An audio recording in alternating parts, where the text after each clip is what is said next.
vocês estão falando de registrar a minha vida, de como é que eu vou fazer para registrar a minha história, mas a minha vida ela é muito comum, né? Enfim, quem vai querer ler a minha vida, quem vai querer ler essa minha história, conhecer essa minha história, né? Então, você, como é o nosso mentor de escritores, né? Eu vou pedir para tu responder, então, essa pergunta, né? O que a gente responde para o escritor na hora que ele pega e ele diz assim, mas quem vai se interessar pela minha história? Será que alguém vai querer ler, né? O que tu pode trazer de resposta para essa pergunta? Eu vou falar da minha experiência própria, né? O primeiro livro que eu coloquei como meta de escrever, né? Quando eu tinha 39 anos, no dia 22 de janeiro de 2021, eu coloquei como meta pessoal de vida escrever um livro até os 40 anos, e esse livro ele não aconteceu. Justamente por conta de... Um dos motivos foi justamente isso aqui. Putz, mas quem é que vai querer ler a minha história? Mas será que essa minha história vai ser lida por alguém? Será que essa história vai transformar alguém? Será que eu não estou sendo egocêntrico, altruísta, querendo trazer a história, querendo forçar alguém a ler a minha história? E aí essa mudança, ela tem que partir da onde? Do momento em que tem pessoas que você é fruto das milhares de orações que pessoas fazem todos os dias. A sua história, sua transformação, um desafio, um vício, um método, uma experiência de vida que você passou, talvez seja fruto de oração de alguma pessoa que está pedindo, né, e orando todos os dias para encontrar a solução. E quantas vezes um livro foi a solução dessas pessoas? O livro mais lido do mundo, que é a Bíblia, hoje é um livro que traz transformação, que impacta positivamente a vida de milhares de pessoas. E o seu livro, a sua história, pode ser uma complementação dessa história que traz aí a Bíblia. Talvez uma forma mais simplista, talvez uma forma mais simples e objetiva de transformar a vida de pessoas. Aí muitas pessoas perguntam para mim assim, tu é mentor de escritores, tu é escritor, tu já escreveu livros e você ganha dinheiro com o livro?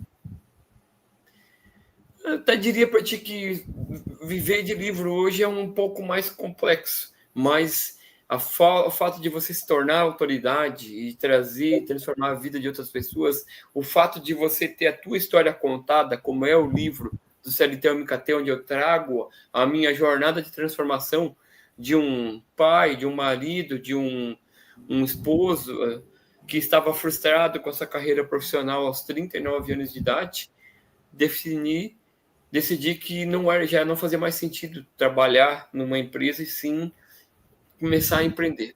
Mas para que isso acontecesse, muitas coisas, muitos planos foram realizadas, muitas conversas com a Gisele foram feitas até definitivamente empreender, né? E eu sempre gosto de falar de empreender com E maiúsculo, porque não foi do dia para a noite, né, Gisele, que a gente decidiu. E essa história hoje, ela impacta pessoas, ela transforma pessoas. A gente já fez palestras falando desse assunto, né, Gisele?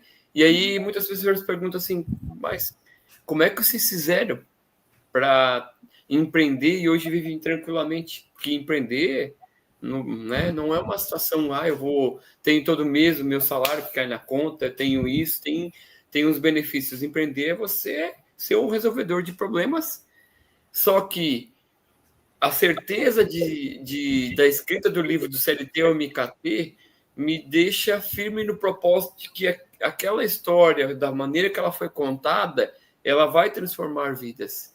Pessoas que buscam, por exemplo, migrar do CLT para o MKT, ou para o empreendedorismo, melhor dizendo, ali tem a receita, um guia passo a passo de como a gente transformou, de como a gente hoje empreende em casal, empreende em família. E em 2026 nós temos novidades aí que a gente vai trazer nas próximas lives da editora NPE. Quero deixar aqui essa pulguinha atrás da orelha. Você que nos acompanha todas as quartas-feiras à noite, nós vamos fazer uma live para contar de uma novidade que já nasceu e já tem data de entrega para acontecer. Então, se você está aqui assistindo essa live, de repente, acompanha a gente, acompanha nossas redes sociais. Se você não é inscrito no canal do YouTube aqui da Editora NPS, se inscreva, curta, compartilhe essa live, porque teremos novidades em 2026, justamente para quebrar essa maior objeção. Quem é que vai ler a minha história?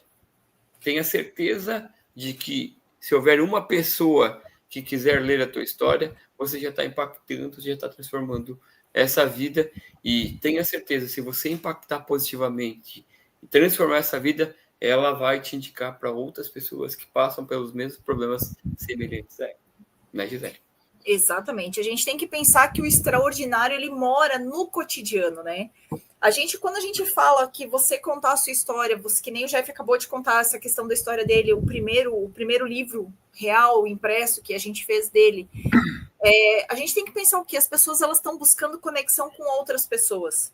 Elas estão procurando situações que sejam os espelhos das suas próprias dores, das suas próprias alegrias, e não só os feitos heróicos. É claro que às vezes você lê um livro de ficção, um livro onde tem aquele herói que vence tudo, que passa pelas dificuldades e no final ele vence, mas às vezes a gente está procurando realmente as pessoas reais dentro da página do livro, a gente está procurando a pessoa, a história, o cerne. Poxa, ele é pai, ele é esposo, ele estava frustrado, ele se planejou e ele mudou de carreira. Então, como é que ele fez? Eu quero aprender com esse cara, o que ele fez. Então, a gente sempre fala que assim, o livro ele vai trabalhar 3 pilares. Ou ele vai trabalhar a distração, ele é um elemento de distração, a pessoa quer ler alguma coisa completamente diferente. Então, ele vai ler um romance, uma poesia, uma ficção, uma fantasia, alguma coisa desse gênero.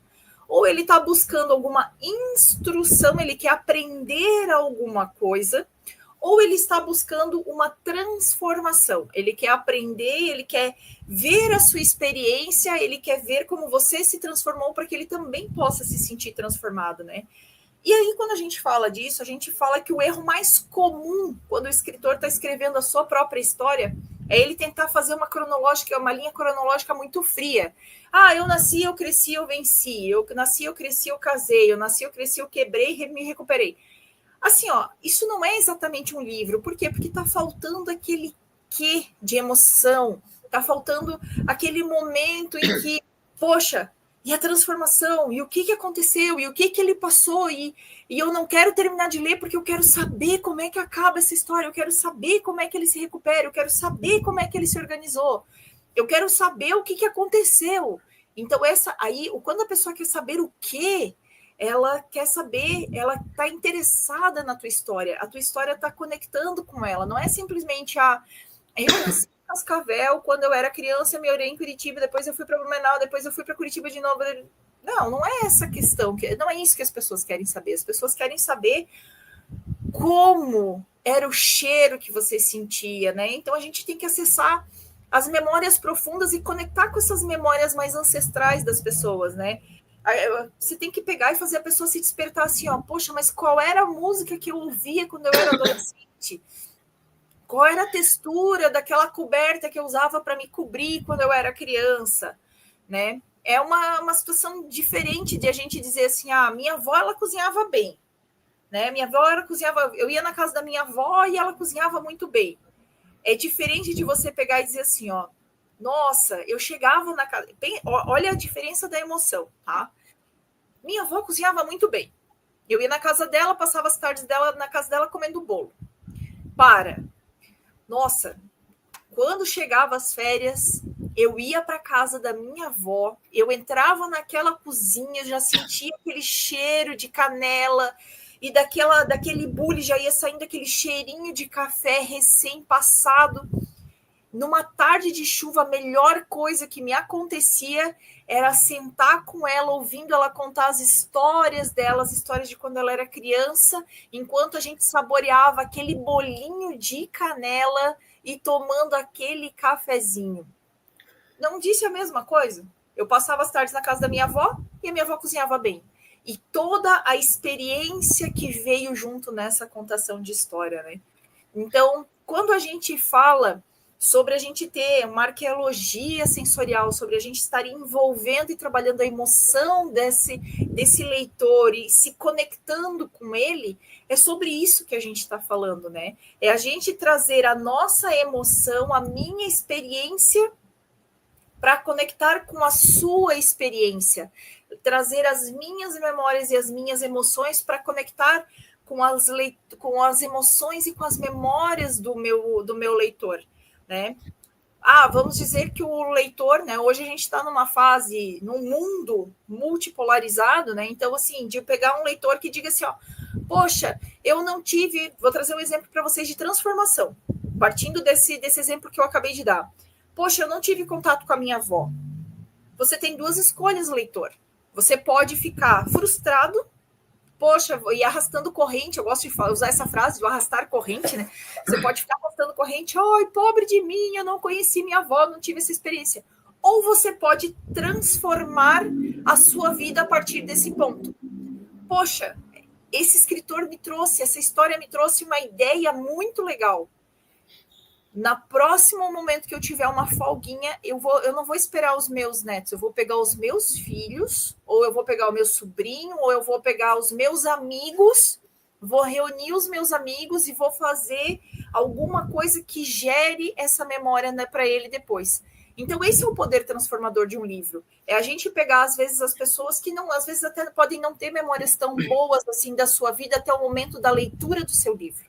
Mas a partir do momento que ela lê o seu livro, ela se transforma e ela decide mudar a sua visão de vida, ela decide mudar a forma de enxergar e de se relacionar com o mundo, né, Jeff? Nessa parte da arqueologia sensorial, né? Você, quando escreve, você tem que dar o maior número de detalhes. O seu conteúdo ele tem que ser rico em detalhes, como a Gisele fez a narrativa da casa como eram as tardes na casa da avó dela, bolo de canela com cafezinho, e ela sentada com ela à mesa com a avó contando as histórias. O que traz isso, pessoal? Até um dos pilares da editora NPE, que é despertar a criatividade e a imaginação. Quanto mais rico em detalhes for a sua história, quanto mais você enriquecer a sua história, contar, trazer a emoção, os fatos sensoriais, detalhar que estava sentado na cadeira, na mesa, tomando café na xícara amarela, com aquele bolo de cheirinho de canela, com minha avó contando as histórias, o que traz para as pessoas? Desperta a criatividade e a imaginação. As pessoas, os leitores, eles vão imaginar, enquanto eles estão lendo, eles estão imaginando e trazendo essa arqueologia sensorial para dentro de si. E elas conseguem, ao lerem a história, por ser rica em detalhes, e se imaginar sentado no mesma mesa, tomando o mesmo café, comendo o mesmo bolo, escutando a mesma história que você. Essa é o grande X da questão de quando você traz a parte sensorial, a emoção, a riqueza de detalhes para a sua história, né? Não é somente contar a ordem cronológica da tua vida, é contar detalhes que conectam o seu leitor, prendam a atenção dele para que ele desperte a criatividade e a imaginação, né, Gisele? Exatamente.